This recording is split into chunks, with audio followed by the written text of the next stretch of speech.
Step 1. Learn computer fundamentals. Before you hack anything, you need to understand how computers actually work. I know, you want to jump straight into breaking things. But here's the deal. A hacker who doesn't understand computers is like a burglar who doesn't know how doors work. You're not going anywhere, dude. There are many people who do things by rote, but without understanding the logic, you can't do anything in specific scenarios. Learn the components of a computer well, and understand how to search for something. This is definitely the most important point. Most people don't know how to search for something when they encounter a problem. In short, strengthen your computer literacy. Step 2. Networking basics. Think of the internet like a massive postal system. Every device has an address. That's your IP address. When you visit a website, your computer sends a letter through this system. That letter follows specific rules to get there. Those rules are called TCP/IP. Now, you know how you type google.com instead of some random number? That's because of DNS, the internet's phone book. It translates names into addresses. And here's the scary part. Hackers love messing with this phone book. Remember the cute guest from my other video? Yeah. If someone changes your phone book entry, you think you're going to your bank, but you're actually going to the hacker's fake version. So learn these basics. IP addresses, ports, TCP, IP, DNS, and how data moves across a network. Without this, hacking is just pressing buttons and hoping something happens. Quick tip. There's a free course called Networking Fundamentals on Cisco's website. Absolute gold. Go grab it. When you can answer this question, you've completed the first 2 stages. There's a Wi-Fi network in a cafe, and 4 different devices are connected to it. Assuming the conditions are favorable, how could you, as a hacker, infiltrate this network? You should be able to come up with at least one scenario for this question. You can share your ideas in the comments. Step 3. Kali Linux setup. Things are heating up now. You may have only dealt with Windows or Mac operating systems until now, but for cybersecurity, an open source operating system is everything. If you're still only using Windows, dude, no offense, but that's like trying to be a chef using only a microwave. You need the full kitchen. And in hacking, that kitchen is Linux.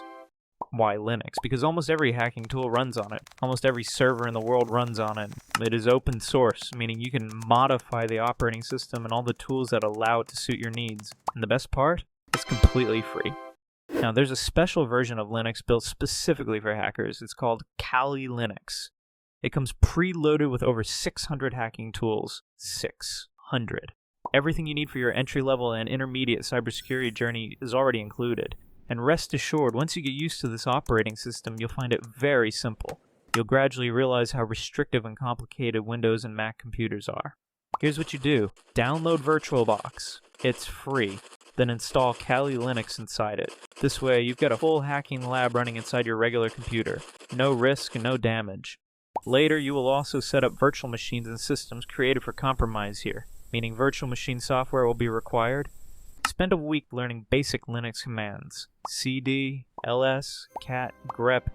These are your new best friends. Trust me, bro, once you're comfortable in the terminal, you'll feel like a completely different person. Step 4. Cybersecurity basics and security skills.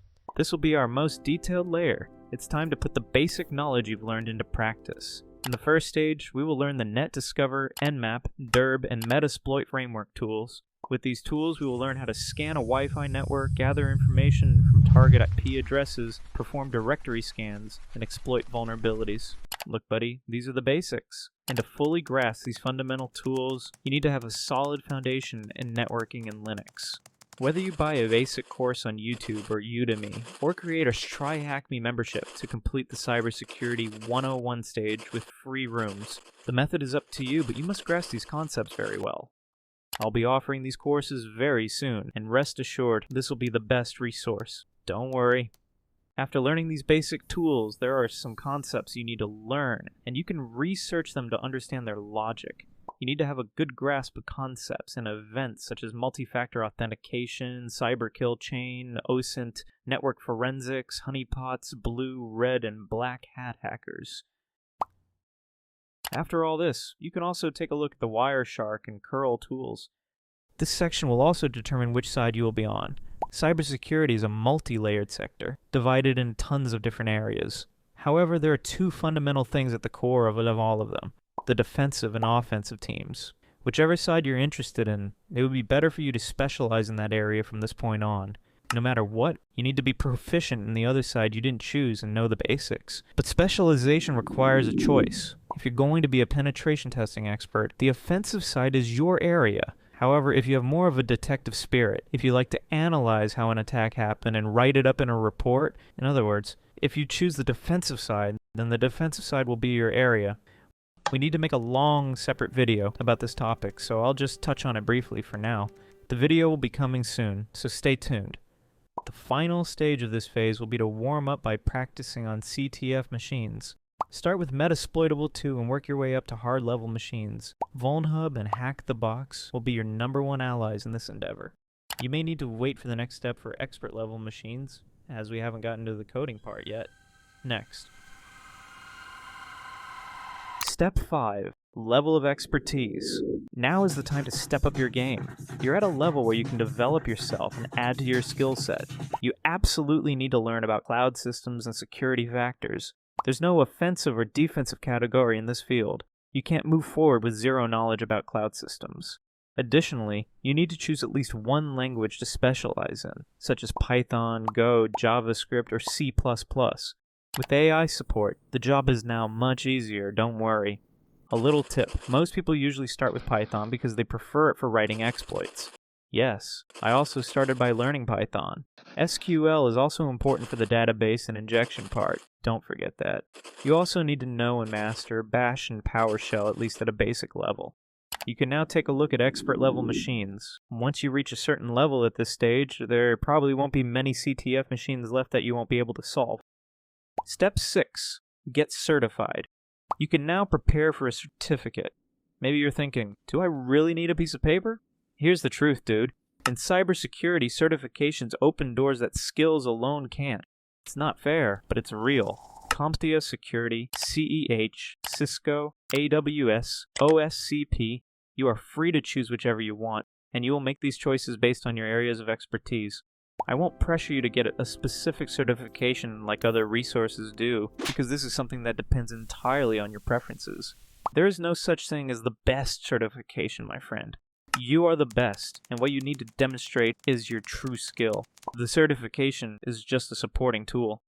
Step 7. Build your portfolio and get hired. This is where everything you've learned comes together. But here's the thing most people get wrong. They think applying for jobs is enough. It's not. You need proof. You can increase your visibility and build your network by publishing articles and research on Medium, Substack, LinkedIn, and similar platforms. You can climb the rankings on platforms like TryHackMe, Hack the Box, and Let's Defend to get on lists and make a name for yourself. There's never been a set roadmap for creating a portfolio and preparing a resume. It's entirely up to your initiative and creativity. Your main goal is to build. The methods are your choice. Step 8. Hunter level. This is where you gear up and dive into the market as a fully equipped hacker. SQL injection, XSS, CSRF, broken access control, and other network penetration vulnerabilities. The OWASP top 10 should be child's play for you. You need to study these vulnerabilities very well, and the Portswigger site will be your #1 resource for this part, because we've reached the masterclass Bug Bounty. You will now find vulnerabilities by examining the websites and data of organizations that advertise, and you will receive rewards by reporting them. Sometimes the reward will be a satisfying amount of money, sometimes a congratulatory message, other times it might be a great job offer. If you knew how much advanced bug bounders earn monthly, you wouldn't believe it. That's it. That's the entire roadmap. No shortcuts, no magic. Just real steps that real hackers follow to get where they are. And now you have 2 choices. You can close this video, go back to scrolling, and forget everything you just heard. Or you can start step 1 today, right now. Not tomorrow, not next week, now. If you liked the video, this is how we explain the methods of cute attackers on this channel and tell you what precautions you can take.